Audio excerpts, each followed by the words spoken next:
El 11 de septiembre de 2001 se produce un hecho que marcó la historia. Se cumplen 2 décadas del ataque terrorista múltiple con aviones civiles contra Estados Unidos. Claudio Fantini, en esencia, ¿qué fue ese hecho?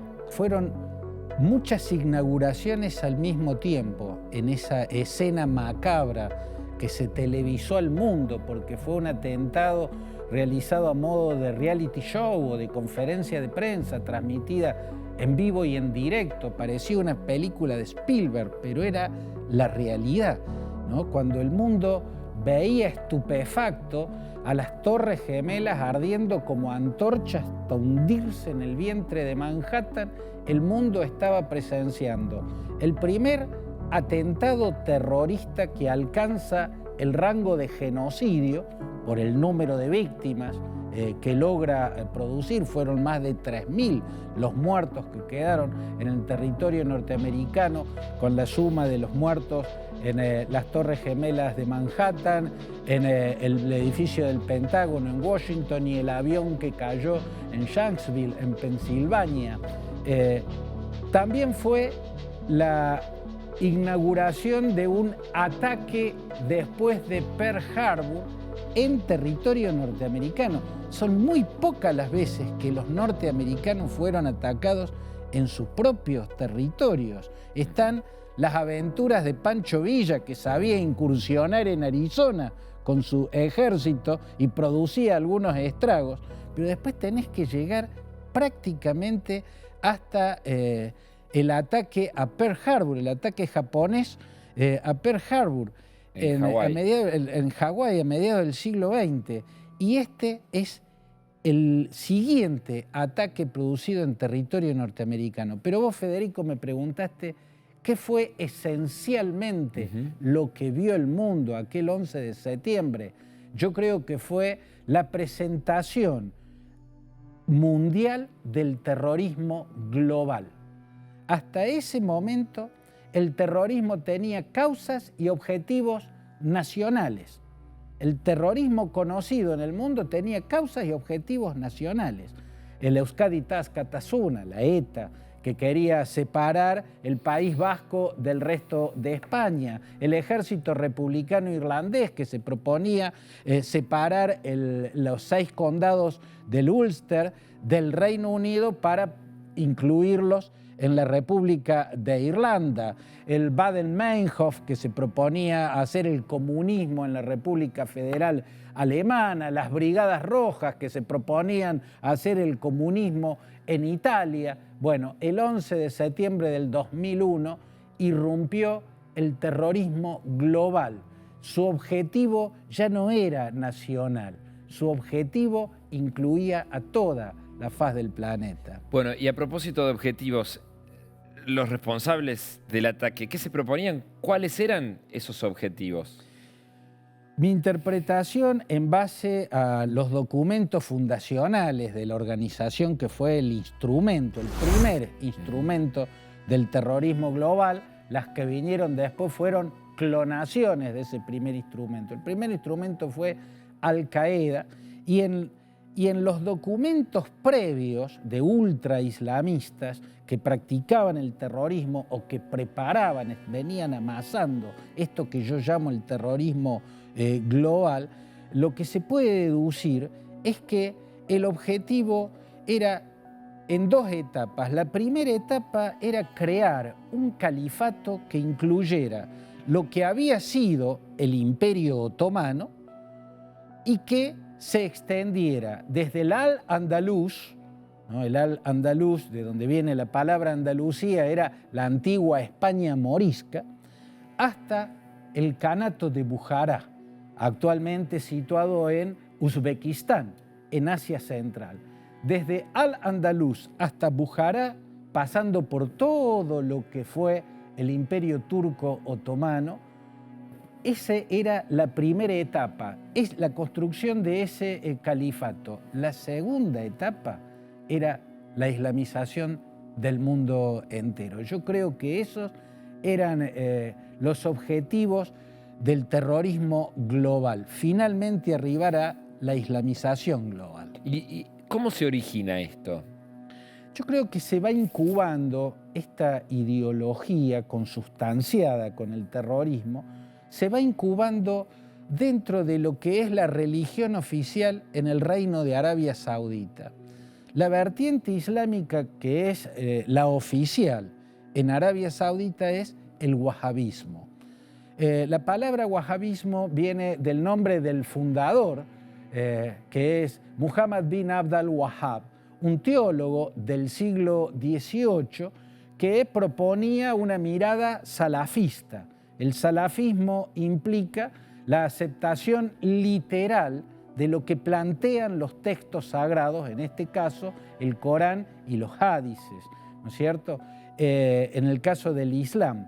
Muhammad bin Abd al-Wahhab proponía una lectura absolutamente rigurosa y estricta, una aplicación rigurosa y estricta de los textos sagrados, y él firmó el pacto de Al-Diriyah, ¿no?, que lo unió en una alianza con Mohammed bin Al-Saud, que era un jeque tribal, ¿no? Y seguimos así en el siglo XVIII. En el siglo XVIII, así se origina la familia Al-Saud, en este pacto religioso militar entre ese teólogo, Muhammad bin Abd al-Wahhab, y el jeque tribal llamado Saud, ¿no? Desde el siglo XVIII van a venir varias descendencias, siempre van a ir conquistando y unificando territorios, y en el año 1932 un descendiente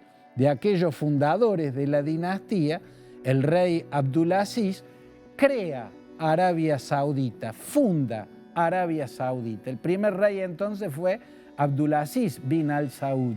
Y el rey Abdulaziz, a la vez que fundó Arabia Saudita, fundó una empresa en sociedad con los Estados Unidos, Aramco, porque cuando crean Arabia Saudita ya sabían que debajo de la arena del desierto había océanos de petróleo, pero esas tribus beduinas no tenían la tecnología, los instrumentos ni la capacidad de inversión para extraer, refinar y exportar ese petróleo. A eso lo aportaron los norteamericanos. Por eso en 1932 nace Arabia Saudita y prácticamente de forma paralela nace Aramco. El problema es que la alianza con los Estados Unidos estaba a contramano del wahabismo.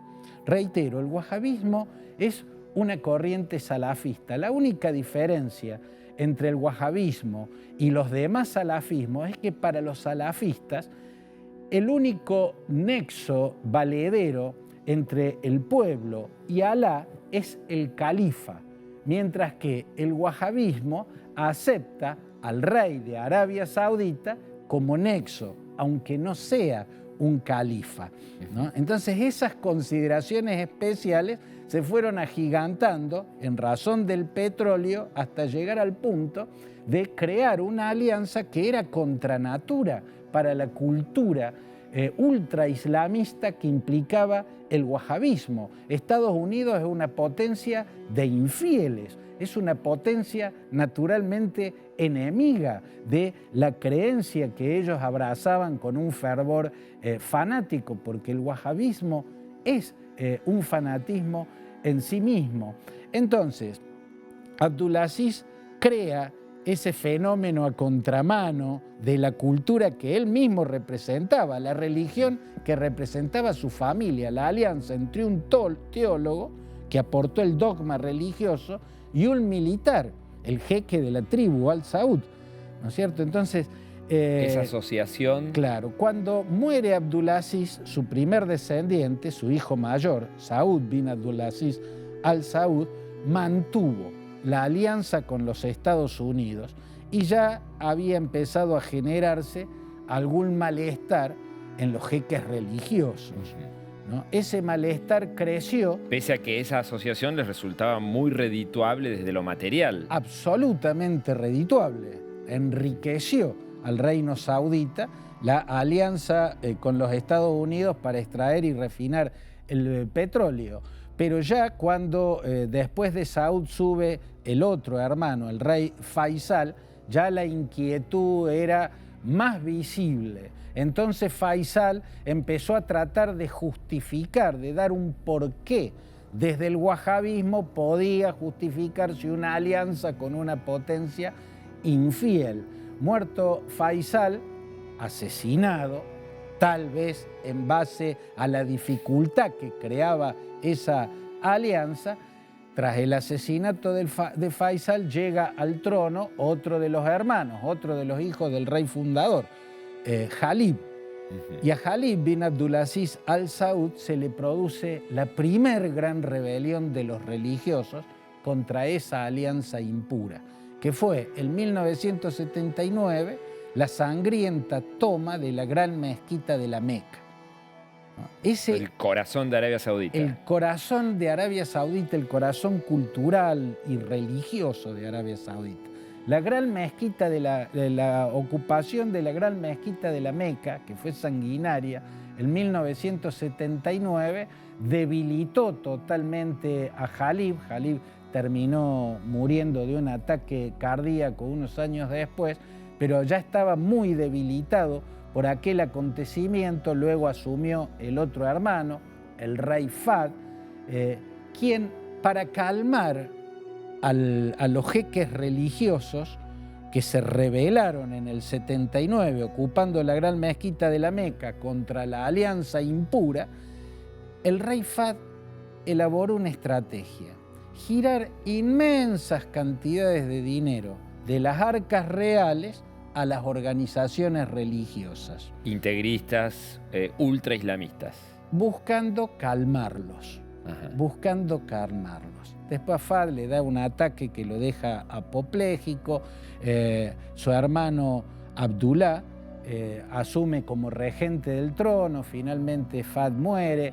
Abdullah bin Abdulaziz pasa de ser regente a ser el rey y sigue con esa política de inundar de petrodólares de las arcas reales las organizaciones ultrarreligiosas, buscando de ese modo mantenerlas controladas. Pues bien, el 11 de septiembre del 2001 quedó claro que esos petrodólares que iban de las arcas reales a las organizaciones religiosas, después iban de las organizaciones religiosas, en muchos casos, a organizaciones terroristas.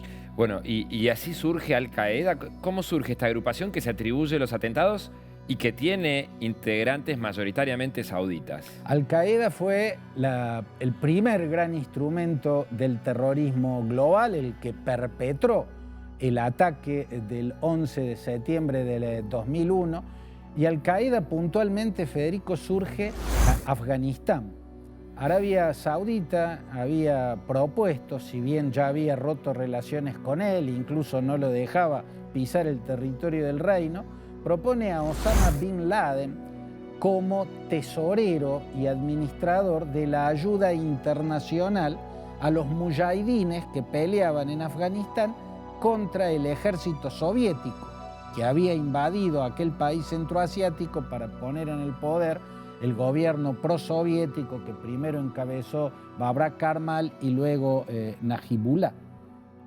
Entonces, Osama Bin Laden se instaló en Afganistán y en Afganistán no solo administraba el dinero que venía desde el mundo, desde las potencias de Occidente y desde las monarquías árabes, las ricas monarquías petroleras, para financiar la lucha de los mujahidines contra los soviéticos, sino que además, y acá está el punto clave, sino que además Osama Bin Laden reclutaba a yihadistas de todas partes del mundo para que confluyan en Afganistán a sumarse a la yihad contra el invasor soviético. En principio el objetivo era solo ese, el invasor soviético. En principio el objetivo Afganistán. era solo. Pero una vez que el invasor soviético se fue, porque los soviéticos perdieron la guerra contra los mujahidines y estalló la guerra de facciones entre los mujahidines, lo que hizo Osama Bin Laden, desde mi punto de vista, en mi análisis,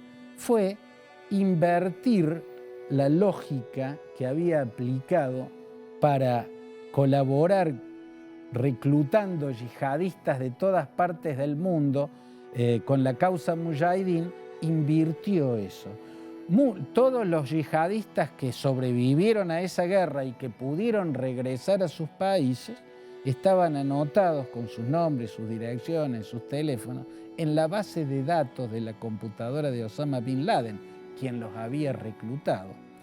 Cuando terminó la guerra contra los soviéticos, miles de esos yihadistas volvieron a sus respectivos países dispersos por muchos puntos del planeta, pero sus nombres y sus datos quedaron en la base de datos de la computadora de Bin Laden. Y lo que hizo Bin Laden fue mantener el contacto para convertirlos en células dormidas esparcidas por el mundo, células dormidas que pudiesen ser activadas desde la neurona central, que era el propio Osama Bin Laden, para generar grandes actos terroristas. Así nació la primera estructura global del terrorismo y por eso se llamó Al-Qaeda, desde mi punto de vista, y coincidiendo con autores que he leído. Claro, muchos Al-Qaeda significa la base, y desde mi punto de vista es por la base de datos de la computadora de Osama Bin Laden, donde estaban todas las direcciones de esos yihadistas que volvieron a sus países, pero ahora convertidos en algo nuevo, en células, a las que llamaban células dormidas y que podían ser activadas para entrar en trance exterminador en el momento en que recibieran una orden en ese sentido desde la neurona central, que era Osama Bin Laden y su mano derecha, el médico egipcio Ayman al-Zawahiri. Claudio, ¿y cuál considerás vos era el blanco de estos ataques brutales y a la vez espectaculares? Es decir, ¿qué busca destruir el 11 de septiembre de 2001 el terrorismo global? Hubo una primera lectura según la cual el objetivo era el imperialismo norteamericano, el colonialismo que representó a Europa en su momento, el capitalismo.